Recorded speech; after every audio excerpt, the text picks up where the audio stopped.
Na ukiangalia kwenye WhatsApp kuna wanawake nao wanashikilia silaha, mnawaona? Yaani watu wote wanaweza kuwa ni washirikia wanachukua silaha. Tuliona tupite katika kila watu. Kuna kuwepo makundi yanayomiliki silaha kutoka nchi za kigeni yanayoingia mpaka sasa kuzorotesha usalama. Nyinyi serikali mkiwepo, kwa nini mnafumba macho au mmezidiwa nguvu? Bwana mtangazaji, hakuna anaweza kupita serikali nguvu. Tunaelezea juu ya hii programme désarmement, démobilisation, relèvement communautaire, stabilisation, PDDRCS en sigle, iko mwajena ya Mwenyezi Mungu. Pale Lusenda ndege zimedema za maafisa wa juu wa kijeshi kutoka nchi za kigeni kusema kwamba kuja kuangalia na kuchunguza hali ya usalama katika kambi ya wakimbizi. Wananchi wana wasiwasi kwamba mumehuza nchi, kwa maana kuna wakimbizi wa Kongomani ambao wako katika kambi za Burundi, kambi za Nyarugusu kule Rugufu Tanzania, hawajawahi kuona jeshi makada wa juu kabisa wanakuja kuwatembelea. Kwa nini tu Kongo mnataka kufanya vitu kama hivi? Kongo ya mababu haiwezi kuishiwa. Angalau na nyakuje awatoke aingie, haiwezi kutabaki Kongo ambao Mungu ametupa ni ya Wakongomani, ni tabaki hivyo hivyo, na kuna hata mtu atabeba hata senti moja, bwana mtangazaji.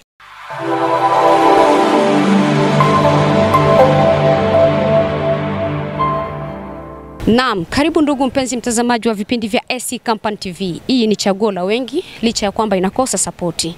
Mtazamaji wangu, nataka nikujuze kitu kimoja tu.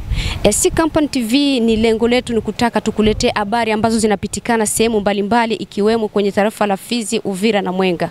Hapo ulipo unahitaji kuona vitu vingi na kutaka kujua habari nyingi ambazo ziko tofauti. Ila tunapokuhamia sisi ni wapi? Ni pale ambapo unapohitajika kwenda kufanyika kazi sehemu fulani, unajikuta umekwama kwa sababu uwezo ni mdogo. Nikukumbusha tu kwamba support yako inahitajika, na support ni chochote ili kupata zile habari ambazo ziko babla na zenye kuwa na ukamilifu zaidi.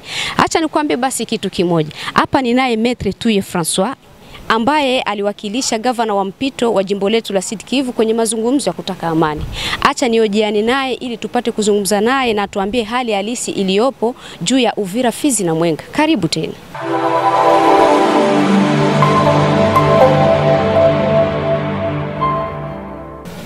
Bwana mtangazaji, kama vile unaijua, Mheshimiwa Rais Felix Antoine Tshisekedi wakati alichukua ujukuu wa nchi alizungumzia akasema yeye atapiganisha kuleta usalama kwa Kongo nzima na kwa upekee hii Kivu Kusini. Na kwa hiyo kwa kupitia watu ambao tunatumika nao, ambao tunasema kwa lugha ya Kingungu wa partenaire, tunaendelea kuzungumzisha kata mbalimbali na vitongoji mbalimbali ili tuangalie kama tunaweza fikiria lengo ya kuleta suluhisho ya kuleta usalama huku kwetu. Na ndio maana nataka kukuambia kama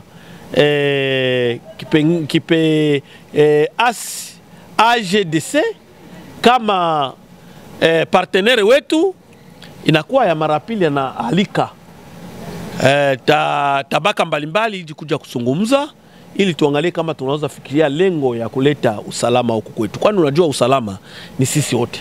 Na ndio maana tuko hapa leo kuja kumwakilisha waziri wa mambo ya ndani na usalama, na ambao iko na kiti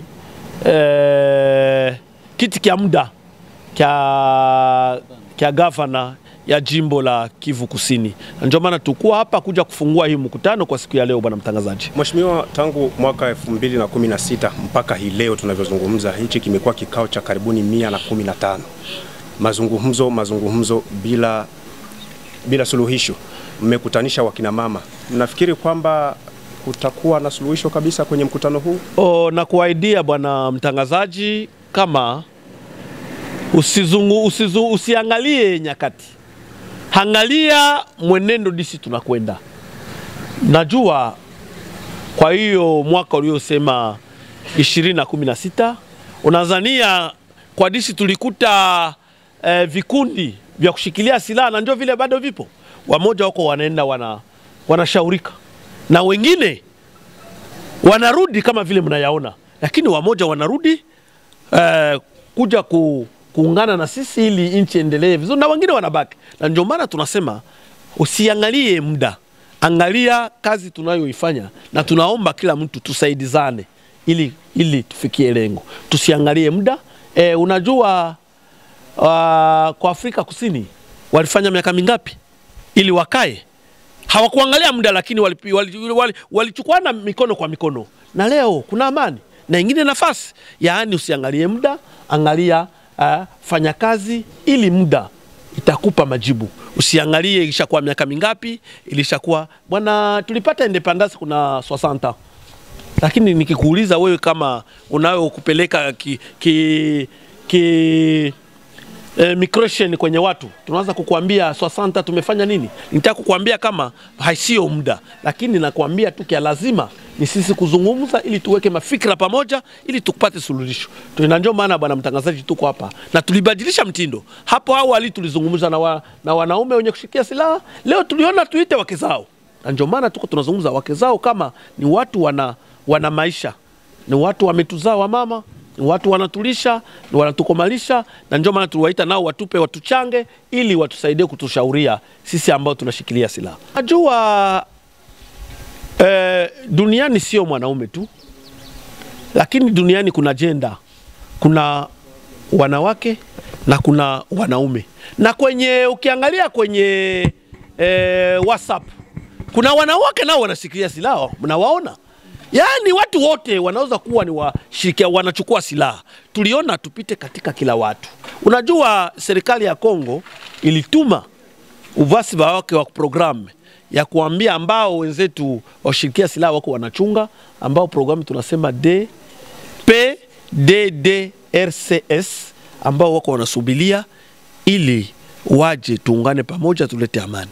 Na tuliona kama hatuwezi kuifikiria kabla hatujaambia wamama nao watusaidie kuwashauria. Ndio maana tuko hapa. Mheshimiwa, wamama kutokana na vile mnavyofikiria huenda kweli wakawasaidia baada ya kufanya vikao vingi na waume zao, lakini kuna kuwepo makundi yanayomiliki silaha kutoka nchi za kigeni yanayoingia mpaka sasa kuzorotesha usalama. Nyinyi serikali mkiwepo, kwa nini mnafumba macho au mmezidiwa nguvu? Bwana mtangazaji, hakuna anaweza kupita serikali nguvu. Lakini nataka kuambia kama lilo swali halikuanza leo. Mimi nimezaliwa hapa tuko tunazungumzia na yajua haikuanza leo, na kama yanaendelea na serikali iko natizama namna gani. Unajua tuna Sergel, tuna Sepegel, mambo yanazungumziwa kwenye tarafa mbalimbali, lakini kwa kuhusika sisi jeshi wametuma kamanda wapya, wako wanabadilisha kamanda. Nijua kuangalia namna gani tunaweza tukafanya ili hayo mambo yasiendelee. Na najua jeshi letu, polisi letu na vyumba vya ujasusi viko vinatumika kuangalia disi hayo mambo yanaweza kuisha. Hata rais pamoja na government yake wana hiyo report imefika, na wako wanaangalia namna gani disi wanaweza kufanya. Lakini nataka kukuambia kama hayo mambo ya makundi, ndugu yangu, yalikuwepo huko kwetu kabla sisi hatujazaliwa. Lakini tunapasha kupiganisha, na ndio maana wako wanafanya neno zote ili waangalie disi wanaweza kuitupa nje. Unajua nataka kupatia mfano kwa Nord Kivu, unayajua kama tuko tunawapiga sana na wengi wako wanakimbia, na hapa itafikiria tutawafikia, na mwisho kama watasikia tutawaweka chonjo la Kongo. Bwana mtangazaji, Mheshimiwa, tukisalia katika swala hilo la kiusalama, tukienda nje kidogo na mkutano huu pale Lusenda, ndege zimedema za maafisa wa juu wa kijeshi kutoka nchi za kigeni kusema kwamba kuja kuangalia na kuchunguza hali ya usalama katika kambi ya wakimbizi. Wananchi wana wasiwasi kwamba mumehuza nchi, kwa maana kuna wakimbizi wa Kongomani ambao wako katika kambi za Burundi, kambi za Nyarugusu kule Rugufu Tanzania, hawajawahi kuona jeshi makada wa juu kabisa wanakuja kuwatembelea. Kwa nini tu Kongo mnataka kufanya vitu kama hivi? Bwana mtangazaji, wakati tunasema wanataka kuuza Kongo, ni hipi mnaizungumzia kama Kongo umeuziwa? Mimi nimezaliwa hiyo msemo ilikuwa. Na leo nina 20 nina 40 ya miaka. Misemo ni hiyo. Na kuambia hakuna mtu ana uwaki wa kuujisha Kongo la mababu. Hakuna mtu ana ule uwezo, hata rais mwenyewe hawezi kufanya. Sasa hao watu wanakuambia kama wao wamekuja. Unajua kuna kitu kimoja tunapasha kujua. Sisi kwa lugha ya nyumbani kwangu wanasemaka kama uliumiaka na mtu na nyoka, ukisikia tu kenyeka na leo unashtuka. Bwana mtangazaji, tuna nchi ambao tunashirikiana kwa relation hapa. Eske authority kufika inakuwa kujisha nchi. Kuna vitu ambao tuwezi kuzungumzia mbele zenyu, kuna vitu ambao ni vya security ambao tunatekeleza. Nyinyi wenyewe tena mnasema kama wale ambao wako kambini wanababaisha usalama. Sasa tufanye nini? Nadhani mtuachie muda, lakini ambao kenda kuhakikishia Kongo ya mababu haiwezi kuishiwa. Angalau na nyakuje awatoke aingie, haiwezi kutabaki Kongo ambao Mungu ametupa ni ya Wakongomani, tabaki hivyo hivyo, na kuna hata mtu atabeba hata senti moja. Bwana mtangazaji, ni tarafa la Uvira aliuliwa kwa kupiga risasi. Mnazungumza nini kuhusu hali hiyo? Naleta familia kwa Bwana Ngubo ambao mimi nilikuwa nikimfahamu vizuri. Naleta pole kwa watu wote wa Kigongo na vitongoni vyake pale. Naleta pole kwa sisi wote watoto wa Uvira kwa kumpoteza ndugu. Unajua ndugu Ngubo alikuwa mmoja wetu kwa anatusaidia kurudisha usalama, na hao watu kwenda kumuvamia na kumuua wamefanya vibaya, kwani hakuna mtu ana uwezo wa kuchukua au wa kumuua mwenzio. Naomba mimi kama mwakilishi wa waziri wa jimbo, wa waziri wa mambo ya ndani na usalama kwa jimbo, naomba vitongoji vyetu vya usalama, polisi, birode na wengine wale wazalendo, tutafute hao watu tuwashike ili waadhibiwe, kwani kwa Kongo hakuna mtu anaweza kuruhusiwa kumuua mwenzake. Ndio kiua mwenzako wakikushika ni lazima uhukumiwe, kupelekwe mahakamani na wakupatie kielelezo ambao kinashirikiana na kitendo aliyokufanya. Ndio maana sisi wote bega kwa bega tushirikiane ili kuwatafuta wale wahalifu. Na hao ndio wako wanaenda leta mambo mabaya kwa nchi. Nadhania tukiyafanya hivyo hatutamlipa mwenzetu hawalipaki mtu, lakini tukimkamata huyo mtu tutavuta machozi kidogo kwa familia. Ndio inaweza kusema na pole tena kwa familia yake. Mheshimiwa, tunafika mwisho. Tukirudi kwenye mkoba wetu, yani kwenye kikao chetu cha leo, wengi wanafikiri kwamba wamama hawawezi kuweza kitu. Unawapa ujumbe gani kwa kumaliza haya mahojiano kutokana na hichi kikao cha kina mama wake wa wapiganaji? Bwana mtangazaji, mimi sielewi. Wakati tunazungumza na wanaume mnasema wanaume hawafiki. Tunaleta wanamke mnakuwa wanamke hawezi kuweza kitu. Nataka kukuambia hivi, wa kuweza kitu hawezi kumjua. Nakupa tu mfano mmoja. Magufuli tulimpenda kwa Tanzania. Amemgomboa ni nani? Sio mwanamke. Yaani wanaweza kuweza. Ale wanamke, mwanaume wana jenda moja. Kama tu ana elimu, na ndio maana tuliona kama tupitie kwenye wanamke washauri wazima. Ndugu, wewe kama unamke nani mshauri wako wa kwanza? Sio mwanamke? Na ndio maana tuliitisha wanawake ili wao washauri wetu. Watuambie tuachane na ile vita, tunachoka. Na ndio maana tulipitia kwa wanawake, ni wamama wanatuzungumza kwa sauti nyororo, kwa sauti ndogo, na sisi tunawasikia. Unajua wanaume wana maua kama wanawake. Na ndio maana tumesema yale maua tuyaite ili waende waangaze na wapane mwangaza kwenye wanaume wao. Ndio maana tuko hapa. Na ninatumainia kwa kupitia wanawake tutafikia lengo. Semekana kwamba siku za nyuma hapa mmefanya mahojiano au mlikuwa kwenye kikao na watu ambao wanashikilia silaha. Katika mazungumzo yenu, kipi ambacho mligundua kwamba nini haja ya moyo wao, na kipi ambacho kinawafanya mpaka wabaki porini washinde kuja kuungana na serikali? La kwanza tutasema kama responsibility ziko hote. Bado sisi serikali hatujafika na program imeanzia Ituri na Nord Kivu tayari imesha kuanza. Ni watu tumewaona na hawatatoka hivi. Tuliwaidia kama program neko njiani. Kama umemwona mama tumekuja naye ambao anawakilisha ile program ya DDRCS ya mheshimiwa coordinator Tomi Tambwe, iko hapa, tuko naye hapa ili ya kusema wako wanatayarisha. Kwa ngambo moja ni government haijafika na program, lakini najua iko njiani cha mara ya pili. Kuna watu hawapendi hivi vitihishe, ambao wanatia moyo mgumu, wanaziba masikio ili isipokuambia wa ndugu zetu wateremke. Lakini tunajua kwa kupitia sisi wote, kwa kuwahimiza, kwa kuwaeleza kimuhimu kia kuja tuungane ili usalama urudi, itakuwa vizuri. Natumainia tutafikia lengo kwa kupitia sensibilization. Sisi wote tutafanya lengo, tutaifikia, na natumainia mtangazaji, kama ni siku moja itafika. Shukrani. Ni mimi nakushukuru mtangazaji. Dada wa mama, kama hii siku ya leo mbele yenu kuniona mbele yenu niwaeleze juu ya hii programme désarmement, démobilisation, relèvement communautaire, stabilisation, PDDRCS en sigle. Iko mwajena ya Mwenyezi Mungu. Mukonseye Celeste iliandikiwa kama ndio vile litakuwa leo. Ushauri ya mbinguni ilitarajiwa kama ule mpango unafanyika kesho. Donc msiwe na wasiwasi, ni mpango yenye Mwenyezi Mungu mwenye alitumba, mwenye kuna pumuzi yetu, mwenye anatupatia shibote, iwe wakaka, wadada, watoto. Ule Mwenyezi Mungu anatupatiaka pumuzi, leo akasema seme pumuzi ya fulani iende, inaenda.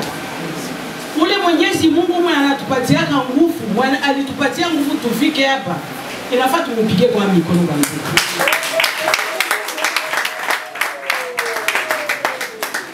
Bila yeye kama tungikutanana na kama tungiparle juu ya hii programme ya mpya yenye Mwenyezi Mungu alituletea. Non seulement alituletea, akatuletea na président de la République Félix Tshisekedi, mwenye alitoa mkini yetu yote kwa Mwenyezi Mungu. Mimi nasema mnajua ile yote. Mupige naye mikono.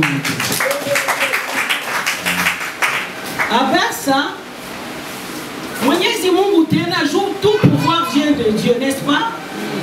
Akatutumia mtoto wetu Tomi Tambwe Ushindi Emmanuel. Yeye ashimamie hii kipindi. Mtoto wa kwetu wa huku kusidi Kivu. Amweze kufurahi bandu. Mpigine mikono. Viko kazi munene sana sana. Muniwe hasi. Munipatie wakati, munisikie mimi tabelezea. Mimi najua coordonnateur yemwe mkubwa Tomi Tambwe atakia kubapatia tena ma explication ya bien sana, na mimi na ba confirmer que il n'y aura pas calamité te. Haitakuwa siku mingi atafika kwa natakia kuwasalimia pa Uvira. Bon, mimi naanza kusema juu ya programme.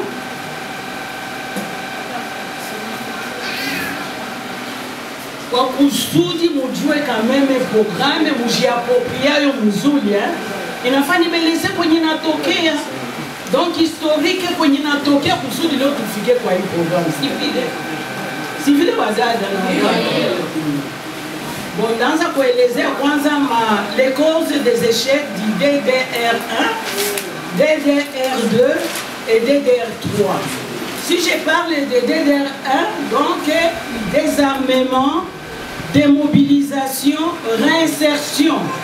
Après itakuwa relèvement ni réinsertion. Ile makozi ndabapatia kulikuwa ya kwanza, ya pili na ya tatu. Ndabapatia ile makozi bali échoué. Kusudi tufike leo kwa hii nouveau programme. D'abeliser jouer un processus intermédiaire du DDR communautaire à la base par les SIAP, DDRC et les comités de suivi pour la paix COSUP par DDRC. Taweza kuelezea juu ya ma réflexion, compromis et conclusion sur les grandes lignes des programmes DDRCS en octobre 2020. Les programmes DDRCS plus correctifs et intégrés. Donc là, vous aurez des détails vraiment. Et je suis à votre disposition si vous voulez poser des questions, vous pouvez me les poser. Si je garde tout à fait wakati, je dis qu'on a bien ligne de kuelezea. nami naweza kuwapatia hata wakati mema ndio jisika ba mama banapenda tukutanane, tutakutanana. Le fondement juridique, la vision, objectif global, objectif spécifique, mission et cadre fonctionnel. D'abord, les états jouir à la structure, organisation et fonctionnement du programme, les grandes lignes du programme, les 5 piliers du programme. Et les 5 piliers, je n'ai pas choisi de répéter, les piliers, qui est la chimanie, non? Civil et joy. Ça, c'est un programme, on n'a pas choisi d'approprier les 5 piliers, pour tout ici, autre tout, pour tu les trouver dans na ikuwe ni réussite totale kabisa ya shibote si vile wa mama na wa papa. Alors moi les 5 piliers du programme DDRCS kuko pilier ya kwanza leadership et management, kuko résolution des conflits et cohésion sociale, kuko restauration de l'autorité de l'État et sécurité, kuko relèvement communautaire, résilience communautaire et stabilisation, relance du développement économique et social. Là, j'ai mis entre parenthèses, je crois que vous êtes au courant du programme de développement local pour les 145 territoires. Et le président est tout à Natokatena Kutosha. Nalisha Kuituma 145 territoires. Na même à Makuta, zinaweza kuwa mjini. Quelques segments importants et puis nous avons les définitions de quelques approches et concepts et fini programme à mon bien nous on a lazima kusikia bien ma terme zingine. Tabelliser un plan d'opérationnalisation du PDDRCS. Comment ça va s'opérer ces programmes, ok? Appropriation du PDDRCS par les forces vives, il faut impliquer tout le monde dans la mise en œuvre du programme. Donc, on a signé à comment un programme et qu'on a lazima yetu, chibo de tout qu'on a eu lazima. Ba force vive si njo nie non, na njo shi. Kwa hii programme, tuanze kwa na ba mama, hata kama ba papa batakuya après mais ni ba mama njo basinji ya hii programme kusudi resire. Ni détermination et ni peke chibote pamoja na volonté yetu chibote ba mama. En tout cas tusitoke mwa kipindi nisikake tusikia siku moja muko déçu. En tout cas tutabajia wakati yote mposer ma question yote, OK? Ukisha sikia kitu si ndio utajiapproprier nayo. Naendelesha sensibilisation et mobilisation. On a déjà parmi les sensibilisateurs. On a joué à ville. Bien sûr, vous n'avez pas ta formation. On a pas mobilisatrice. L'objectif est cabis. Na papa nao wote wanatufuata ba Mungu yeye pekee alijua pourquoi mnajitrouver hein. Utakuwa formation à sensibilisateur, production et diffusion des messages de sensibilisation, consultation, mise en place du cadre des concertations pour la paix et appui au programme. Kutakuwa na conférence provinciale pour la paix, la sécurité, la stabilisation et le développement. Kutakuwa fait des routes. Il fait des routes et kuko état de lieu de sensibilisation. Il est coordonnateur national Mukwa Tomi Kamwe alikuwa na Shanza alianzia kwanza mno Kivu akaenda akatutumia adjoint wake Sud Kivu na natoka nyapa longtemps Ituri na ndio kama na yepeke sasa ataka kusimika misizi hapa kwetu. Normalement ça nilikuwa Goma hapa dernièrement il y a une semaine tulipashwa kuya naye mais mkubwa wa nchi alimuita juu kuna ma responsabilité ya mingi sana. Pour le moment mkubwa yuko na mtia même conseil de sécurité. Donc mkubwa président de la République pour le moment hawezi fanya kitu kwenye coordonnateur wetu national Tomi Tambo haiko. Munaona kama ni responsabilité munene pas seulement ya province yetu mais ya mugini yote ya nchi yote. Munasikia responsabilité yetu nani? Alors, mise en place des structures et ressources humaines et financières. Dans les AJ la mise en place du plan stratégique du PDDRCS, désarmement Nini, démobilisation Nini, démobilisation des groupes armés locaux Itafani Kadje, démobilisation des combattants étrangers Itafani Kadje, réinsertion des dépendants Itakuadje, traitement des enfants associés aux forces et groupes armés. Dans ces programmes, on les appelle les SVAGA.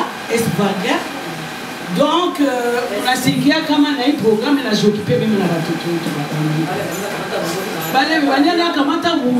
qui à l'âge de 5 ans, mais on a quoi, même on a baribisha, on a violé, on a beba bamimba, on a joué à car, bazazi, il y a pas tout le monde.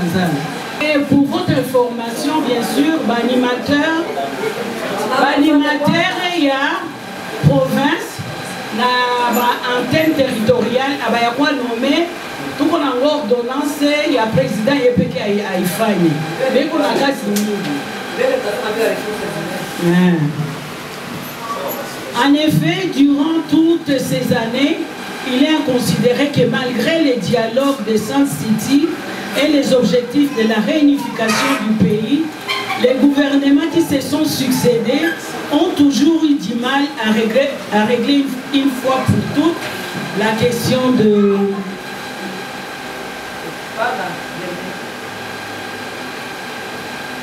la pacification du pays, des résolutions des conflits et de cohésion sociale comme priorité des priorités des gouvernements. Inaonekana kama tangu mlisikianga habari zenye walisema juu ya ile reunion inaendaka kuwa Sun City mwaka wa 2003 kama sidanganyiki, kisha kifo ya mzee Laurent Kabila kukakuwa fujo 2000 RCD akaanza, unakumbuka mwezi wa 8 tariki 2 ya 2000 RCD akaanza. Ikafika mwezi wa kwanza ya 2003 ikaomba Kongo, tukasema amwezi kutugabula Kinshasa isiongeke tena Uvira juu RCD shakamata mpaka kipande moja kwenda ngambo za yulu ya shaba ya zamani. Tukasema kumbe twende kuongea kule Sun City tukikiza na gisi tunakaka wamoja. Lakini tangu walianza ile mahabari, mikutano ilifanyika mingi na ikaonekana kama mpaka pale shughuli ya kutafuta amani kwa watu wote na watu waishi tena pamoja kama vile ilikuwa maslahi ya watu au pendekezo ya watu ilikuwa yafikiwa kutiliwa kama inatiliwa kwa kiwango cha kwanza, ndio ile priorité. Depuis lors, nous assistons aux augmentations des conflits et des tueries à caractère ethnique et à l'insécurité croissante dans les villages et territoires de la RDC.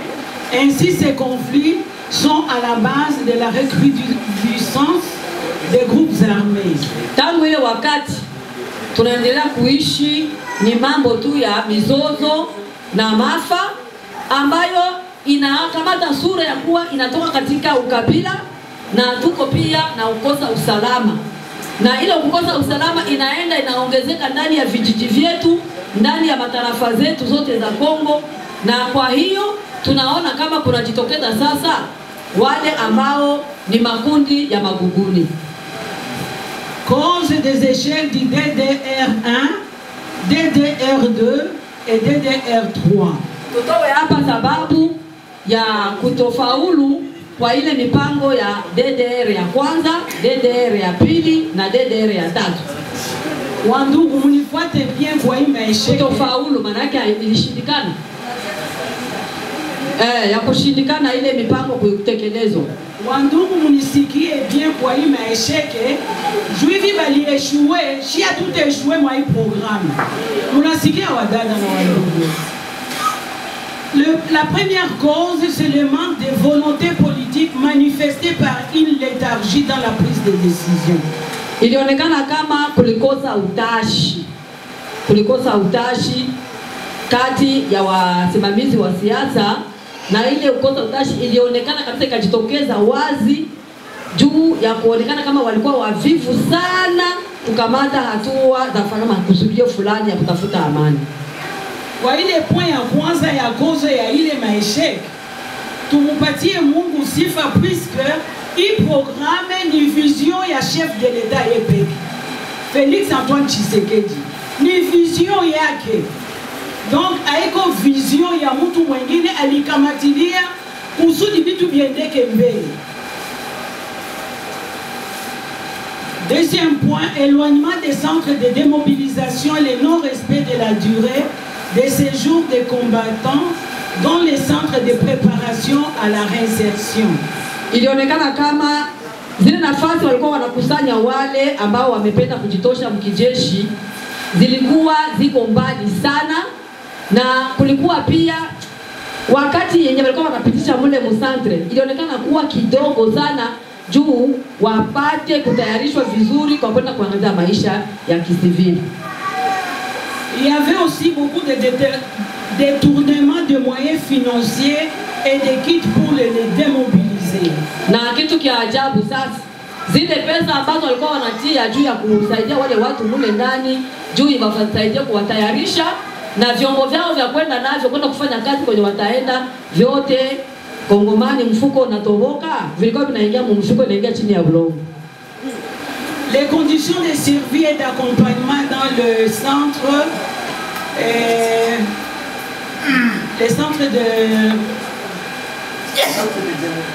de préparation à la réinsertion ont occasionné plusieurs soulèvements meurtriers, cas de Kotakoli, Kitona et Kamina. Na ile wakati watu walikuwa wanajikuta wako wengi sana, centre iko kidogo, siku ndogo, na wanashajua kama vitu vyao viliibiwa, ikatuma wale watu wanaanza kuwa sasa wanagumuka, na ile magumuzi ileta hata mafa, na walitoa hiyo katika centre yenye ilikuwa Kitona, centre ya Kotakoli na centre ya Kamina. Mnajua Kitona ni wapi? Ngambo ya Shaba.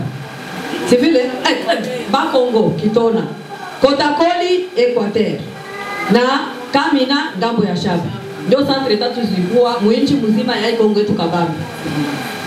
La non-intégration de besoins des communautés locales ciblées dans le programme. Ulikuta kama zile centre hata walizitia watu hawakutayarisha wala hawakukamata kwanza mapendekezo ya watu mbele ya kufanya vile vitu walikuwa wanafanya kadiri ya kisi walikuwa wanapanga mipango. Quand même manque de moyens suffisants pour réaliser les objectifs du programme. Ikaonekana vitu vikisha kuibwa kutapatikana tena vya kuendelesha hamo kazi. Na njoo hivi kwa bonne nouvelle yetu, même ba partenaires petu étrangers mais banatafuta appuyer hii programme, biko natuambia tufanye mbio, biko tayari ya kutuaccompagner kwa hii programme yetu. Processus intermédiaire du DDRC à la base par les SIAP de DDRC et le comité de suivi pour la paix COSUP par DDRC. Kisha ile mifano mitatu ya kwanza kukosekana kuendeshwa, wakajaribu ingine ilikuwa sasa vile inaingilia katikati, inaweza kuwa sasa vile haiko kwa ile ya kwanza, haifanani na ile ya pili, haifanani na ile ya tatu, kujaribu kuangalia kama watainuka, ndio ile waliita COSUP DDRC.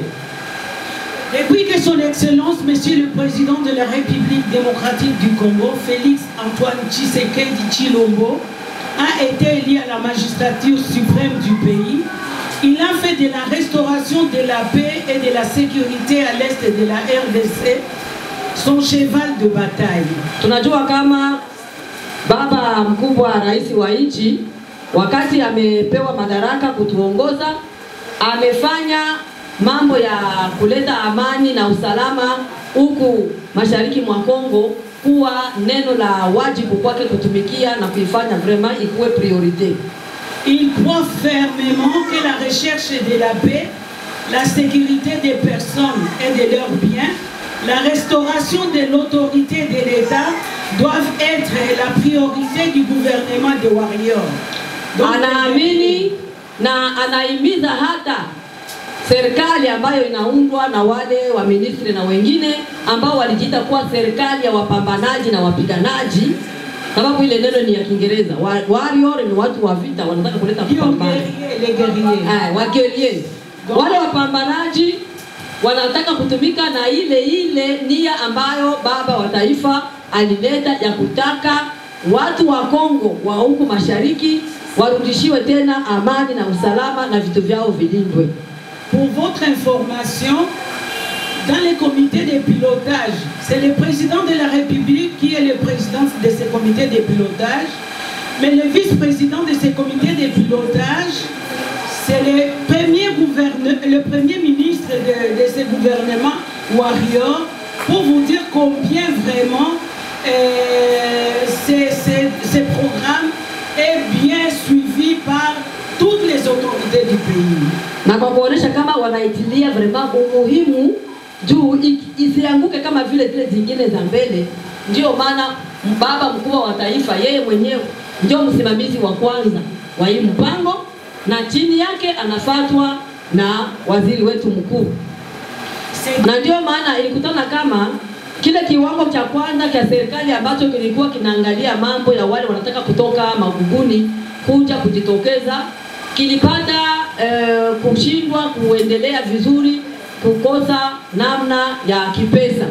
Na ndio maana wale ambao walikuwa maguguni wakajitokeza kama wanapenda kutoka, na ikamrahisisha baba aunganishe yale mawazo sababu ya kuwapokea na kutumikia ile nia yao, sababu wasirudi tena kama vile kila mara.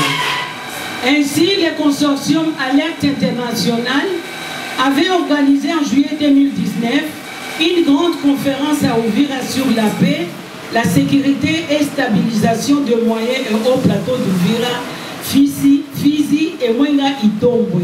Na tutakumbuka kama ilikuwa mwezi wa 6 wa mwaka wa 2019. Hapa kwetu Uvira kulikuwa mfadhili wetu mmoja walikuwa wanamuita Alerte International. Alitembea mwa mingine yetu yote.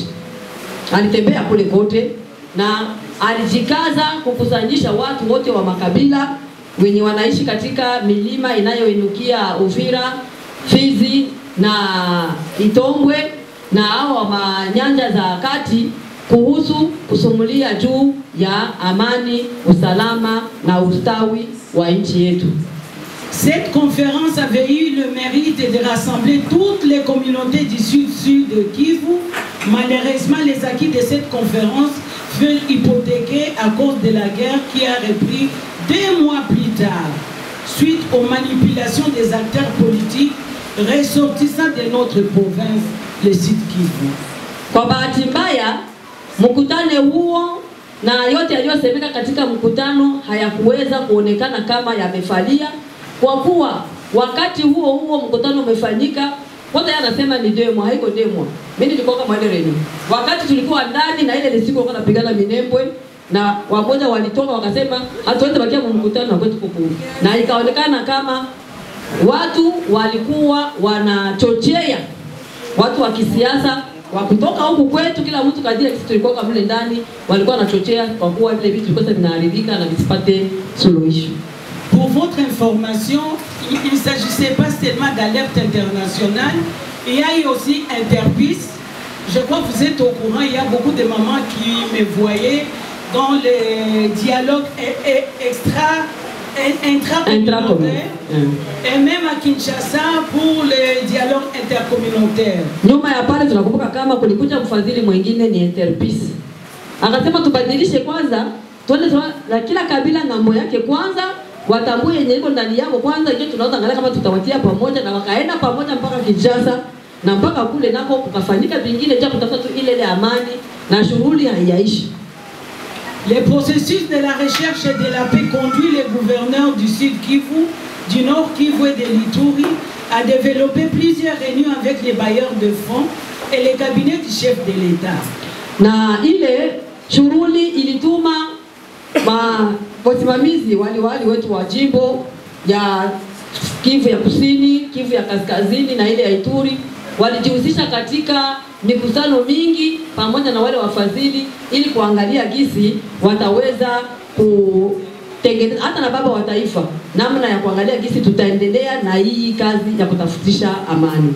Cependant, ces contacts, lobbying et plaidoyer ont abouti à l'élaboration de la première mouture du PDDRCS. Na ndio vile kutokana na yale ile mikutano ambayo imefanyika, maongezi ya urafiki na kupiga milango huku na huku, ilifikia wafikie kwanza kutoa kama vile alama ya kwanza ambayo ndio kwanza vile banakuta tukisema mouture iko tena nakamataka miongo ingaliki kabengwa.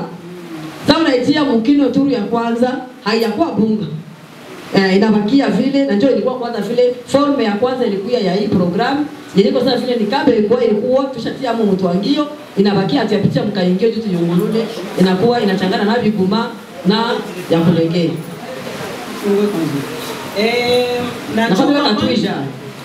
Raison pour laquelle finalement le président de la République a pu décréter une ordonnance nommant et créant le programme DDRCS et voici les logos de ces programmes. Na ndio ilifikia sasa kusema sasa hii ambayo tunatosha iko Katwija yetu. Kwa kusema ifike vizuri tuimulule tuitie mzuri, inafaa itolewe sheria ambayo itaisimamisha katika nchi na ianze kutembea na kuongoza katika nchi. Na ndio vile unaona ile picha tuliona pale ya Kongo iko amondege na vingine ndio walikamata kama ile sura yenye watapatia ile programu yetu na ndio tutakuwa natembea nayo kwa kutafutisha ile amani.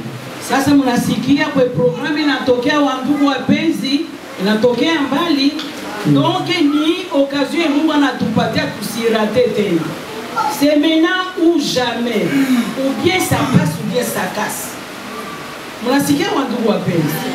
Na ndio mimi natafuta kuwapatia madetails sasa juu ya ile programme. Réflexion, compromis et conclusion sur les grandes lignes du programme DDRCS en octobre 2020. Na katika kuendelea kufikiri juu ya ile programu yetu, hapa sasa wanatutolea mafikiri na yale waliokamata kama vile mambo makubwa yenye walikuwa katika mkutano wa mwezi wa 10 mwaka 2012. Naam. Najua tayari umempata Maitre Tuye Francois mwanzo hadi mwisho na umerizika labda na kile alichokiongea. Sasa basi wewe kama mtazamaji wetu, wewe kama mpenzi wa vipindi vyetu, unangoja nini kutoa support ili TV yako izidi kukuletea habari nyingi na zaidi ya hizi. Kwa hiyo kama una chochote ambacho unaweza kutaka kukisapoti au kukitoa kama mchango kwa ajili ya TV yako, wasiliana nasi kupitia namba hizi ambazo unaziona hapo chini ya video hii ili kupata habari ambazo ni kamilifu.